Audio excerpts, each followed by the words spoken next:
Hi everyone, I'm Maimah Karmo, your host, and you're watching Breathe TV, a safe space to come to exhale and breathe and to get support and love in a sacred space as you navigate your breast cancer journey. I have some beautiful guests with me today, Anastasia Stevenson and Kellie Goss. They are amazing women and they both are advocates. One's a previvor and one is a survivor. Before we start talking with them, though, I do want to ground us in a space of being embodied with the conversation. And so we're going to ask you all to join us in creating a sacred circle as we start this conversation. So I'm going to ask you to breathe with me. You can put your hands on your chest like this or on your belly, whatever's most comfortable. And we're going to just breathe. We're going to take 4 deep breaths in and out and ground ourselves with love and with peace and with healing and sisterhood.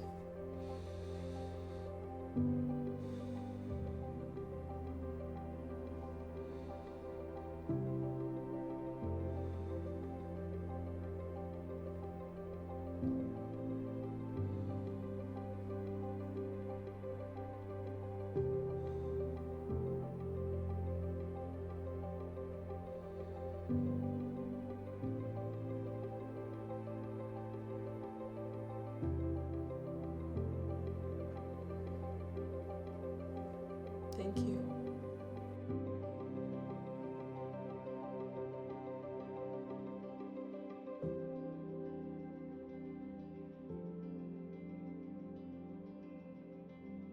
So Anastasia, you are a breast cancer survivor, thriver warrior. Can you share with our viewers your story? Yeah, absolutely. I was diagnosed with breast cancer February 22nd, 2019 at the age of 33. I was a mom to twin daughters, Kennedy and Aaliyah, who at the time were 4, and my son, Corey Jr., who was 7. I'm married. My husband is Army. It wasn't on our radar at all. I didn't find out about my history in my family of breast cancer until I was literally filling out the family history paperwork in the doctor's office. Another grounding and another opportunity for me just to pull myself back together and to make the determination to fight. Right. I endured 16 rounds of chemotherapy, 28 rounds of radiation, a double lateral mastectomy, and a hysterectomy. Opted for reconstruction surgery. And so it's been a road. It's been a very hard road. Wow, that's a lot to go through. Thank you for sharing that. I really appreciate it. Kellie, you are a previvor and an advocate. Can you share with our viewers your story, what a previvor is and what you do as an advocate being a previvor? Yeah, thank you all so much for having me again. My name is Kellie. I live in Atlanta, Georgia, and I'm an Army veteran, and most notably, I am a previvor. And so, as a previvor, I've never had cancer myself. My mother has had breast cancer twice, and my younger sister has also had breast cancer. My primary care physician asked me, based on my mother's history of breast cancer, whether or not I want to be genetically screened. And he showed with me all the paperwork and gave me everything. And I was like, oh, it sounds like a good idea. That's the Angelina Jolie test, right? And he's like, yeah, this will give you a good opportunity to see exactly where you are, what you need to do, and kind of help you to take a proactive approach. And so he gave me all the paperwork. And 5 years later, so I'm embarrassed to even say that, right? 5 years later, I had another appointment. And this physician was a little bit more persuasive. And she actually would not really let me leave the appointment until I got genetically screened. And so I'm so grateful for that moment because it was just a trajectory that really changed the course of my life, but in all the best ways. And so I found out during the genetic screening that I had an 80% chance of getting breast cancer and an 85% chance of getting ovarian cancer. And so when I received those results, I was in the office and I was just crying. And I felt so bad about crying because it's just numbers, right? So I was like feeling so self-conscious about it. But I think that knowing what those numbers were, knowing what the probability is, the likelihood of me having cancer within my lifetime was just so jarring. With my mother being a breast cancer survivor, I always felt like, I had a fear of getting breast cancer. So I knew it was somehow lurking. I always kind of felt that hovering. But to actually see the numbers somehow made it seem more real. And so I just tried to pull myself together. Kellie, this isn't a, prognosis is not a diagnosis. Pull it together. And, the whole time she's passing me tissues, I'm embarrassed. But the truth is, her persuasive encouragement was just the push that I needed to really make a difference in my life. Because once I had the surgeries, just like Anastasia, I too had a bilateral mastectomy. And I had a hysterectomy, and I had them both in the same day. But once I had the surgeries, then I was able to finally breathe because I wasn't waiting any longer. I felt like I took a proactive approach, and it certainly has made all the difference in how I navigate this space. I'm really proud that you were proactive. Worse than losing your breast is losing your life. And so it's really important to know that you have to own the outcome that you want to see by taking action, a lot of times. That's why advocacy is so important. But there's so many ways you can advocate, right? There's advocates who may do something like a Heal Day. There's some who might share a story. There's some who may get trained and go back in their communities. So Kellie, how did you pick the kind of breast cancer advocacy that was best for you? And what does that look like for you? It kind of had a snowball effect for me. I felt that when I looked online, there was no one that looked like me. And so that almost made me feel like the decision wasn't for me. Because if you don't see yourself represented, then you think it's for everyone but you, right? And so for me, that meant stepping out of the shadows. And I know that personally, I was brought up is that, what goes on in this house stays in this house. Don't be out here telling everybody my business. So I didn't openly want to share, but I felt like I almost felt compelled to. Like I felt like I was doing everyone else a disservice if I didn't. And so for me, that started out very, very small. I had a small Instagram presence where I would just kind of share my journey. The most important part was just simply owning it myself. And so that started out initially writing in a journal, just kind of feeling all the feelings, getting it all out, expressing to myself that if no one else understands this decision, you're making the best decision for you and your family.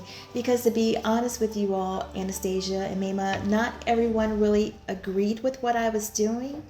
And they were very vocal about it. And so I started to feel very conflicted. And, I was even approached with, you're a Christian, where's your faith? If you got cancer, then God will heal you. And so then it made me feel like it was a faith walk and I was missing a message from God. I just really felt so conflicted about the whole thing. And so in the beginning, very early on, I just focused on me.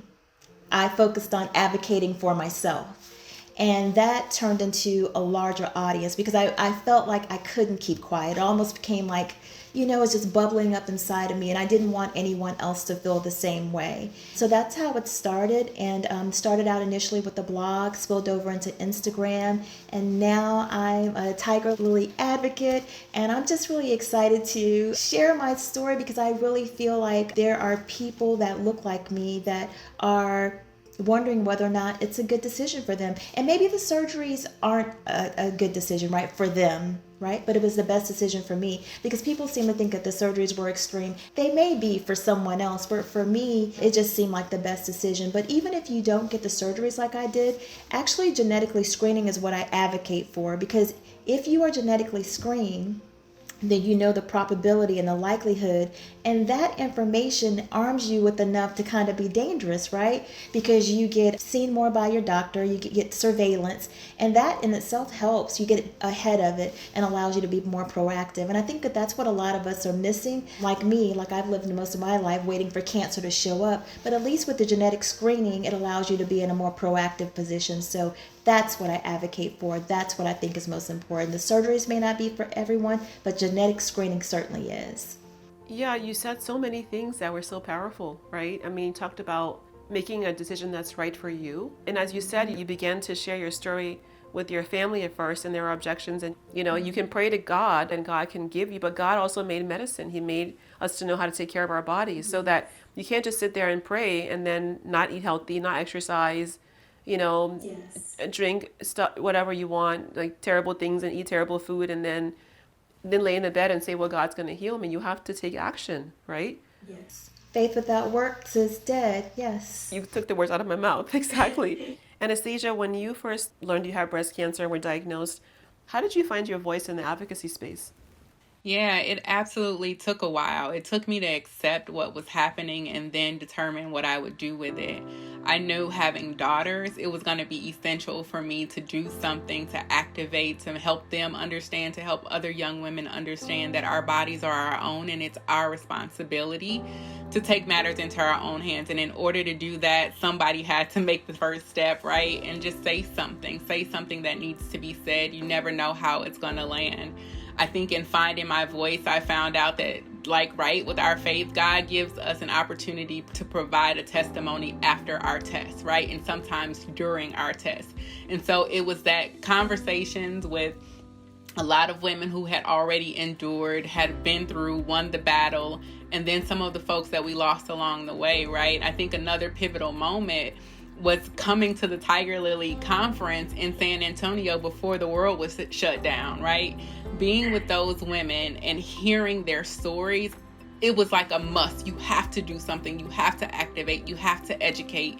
You have to open your mouth and say something, right? And so having those opportunities, like you just said, Maimah, to connect, to communicate, and to understand, and also to learn, it's doing a disservice to other women and men, right? Because men get breast cancer too. It was essential for me to activate and find the confidence and trust myself and my voice. And I learned to do that being around all of my breasties, all of my sisters who have been through the fight and are activated because they wouldn't let this thing take them down. It was a must. It was an absolute must. And I'm so glad you were there for that San Antonio event, because that was the first time in the history of the conference.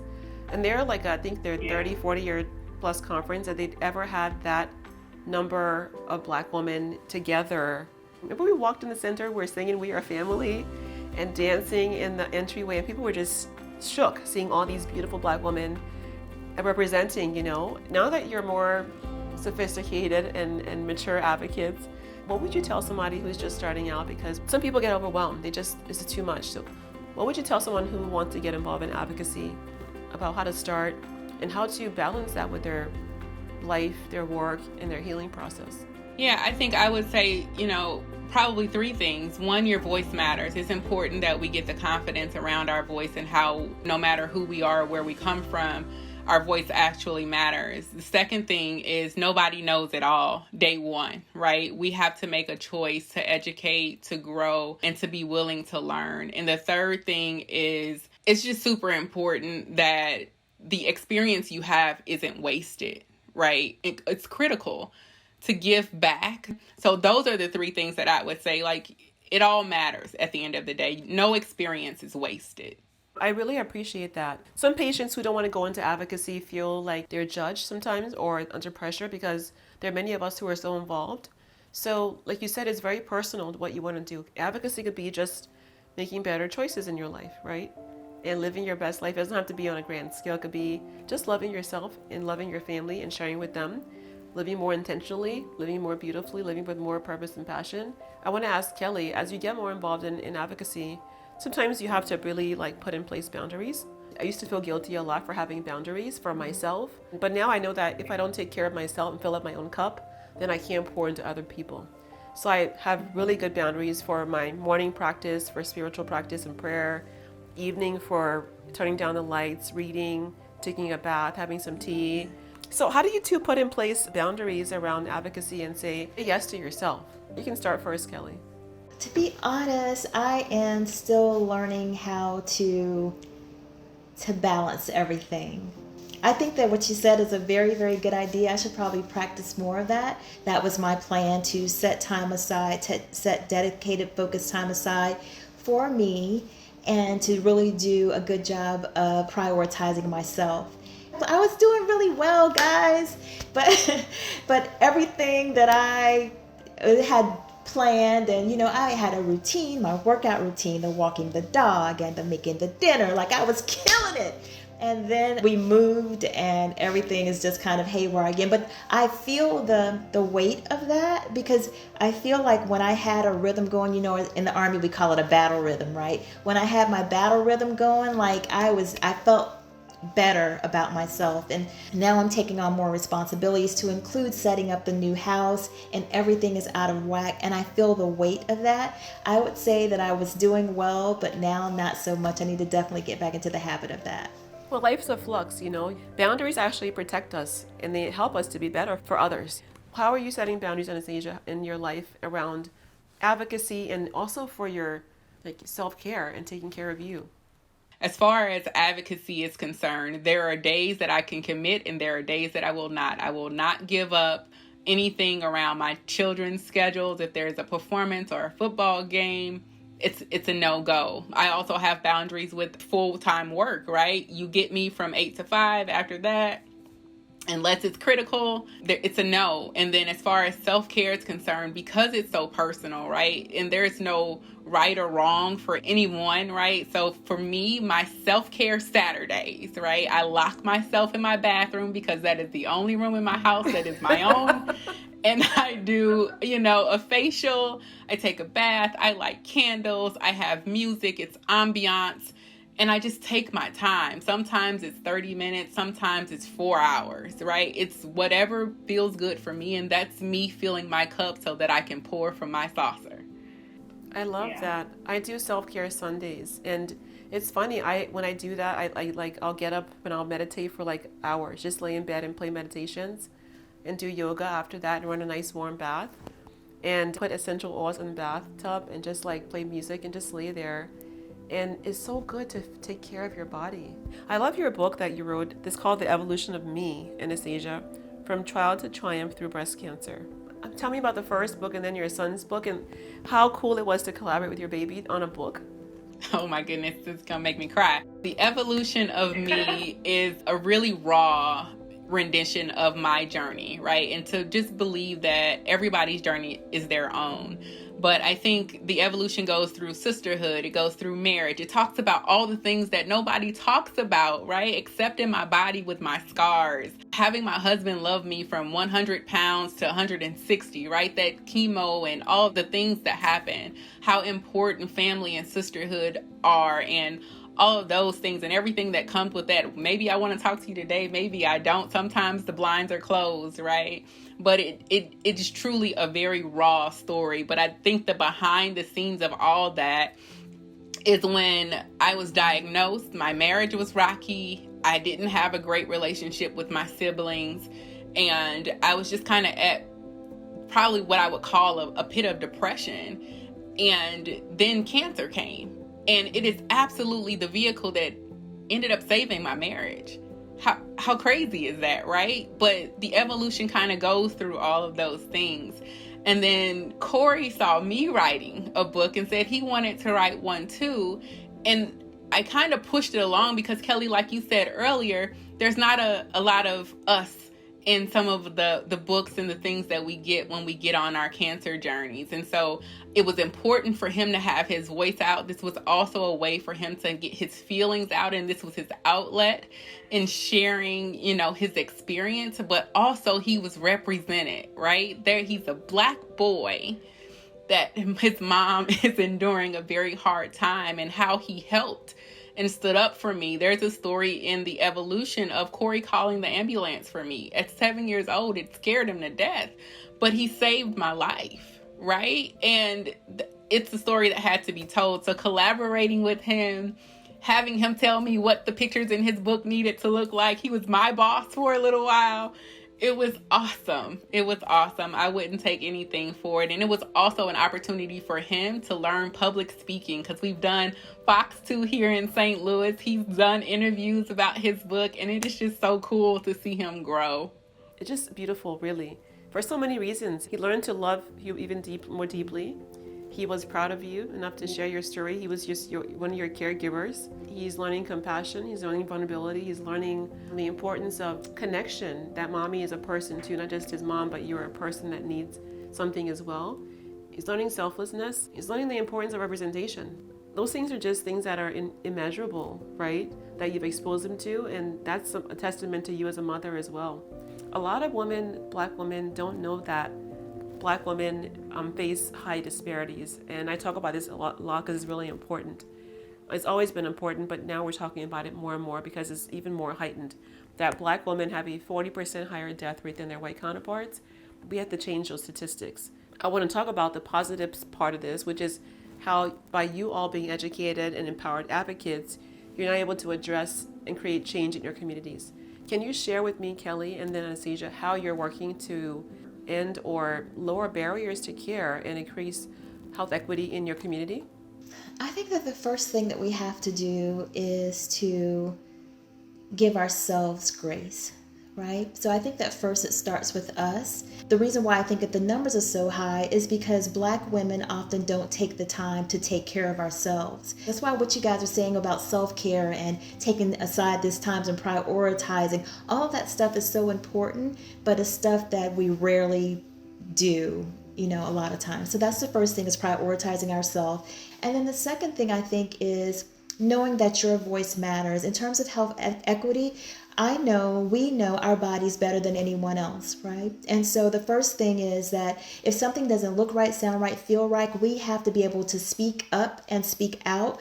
And sometimes, again, in our community, we are taught a lot of times, I'll speak for me, I was taught growing up to be seen and not heard. And so a lot of times it is hard for us to speak up and speak out because we have been almost taught coming up to kind of fade to the back, right? Fade the black. And so it's important for us to realize that our voice matters, what you say counts, and no one is going to advocate for you the way that you can. And so that's the way that we balance this health equity, is speaking up loud using the squeaky wheel technique, also taught when we were growing up. The squeaky wheel gets the oil, and just scream until it makes a difference. And that's what we can do. So those two things, I think, number one is making sure that we are giving ourselves the same grace that we extend to others. And secondly is using the squeaky wheel technique and speaking up, speaking out for ourselves as loudly and as often as we can. Powerful. When you put yourself first, everything else is possible. So putting yourself first before you begin to do the other stuff in the community is really important, because advocacy is a lot of work. It's a lot of commitment. And as it grows, there's a lot of responsibility on you.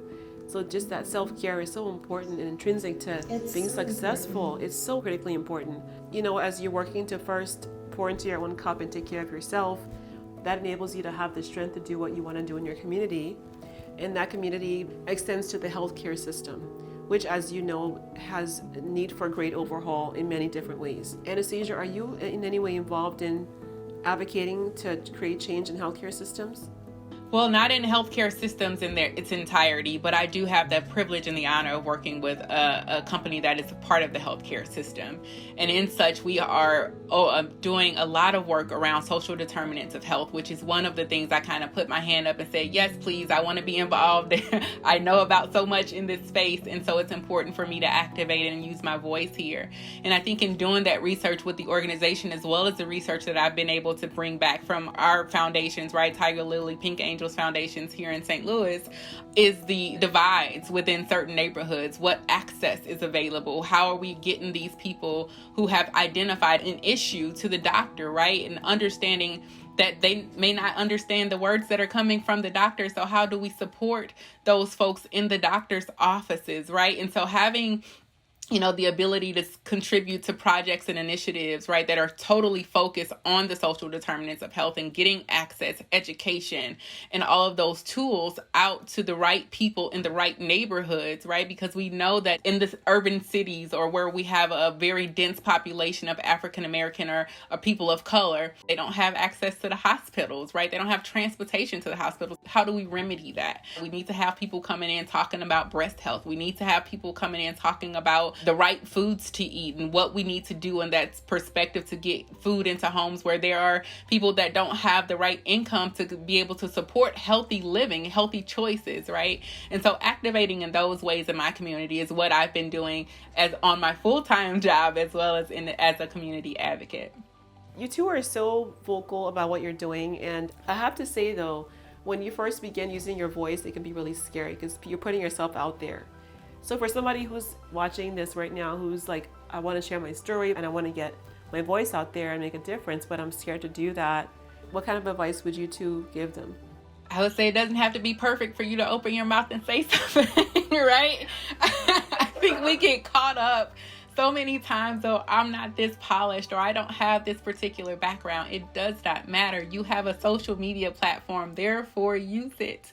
You can type, you can do videos, all of that stuff matters. I mean, all you got to do is start, and you build the confidence, you build the education, you build everything that you need to succeed, and then you connect. You just got to start. Make the decision to say yes. I love it. What about you, Kellie? Yeah, I definitely echo that. I love that Anastasia said confidence. Nobody's story is like yours, right? Your story is unique. It's uniquely yours. Nobody can tell it like you. And that's really all people want. They just want to connect with you. And they want to know, what about your story is similar to theirs? How did your story differ? What about your story could help them?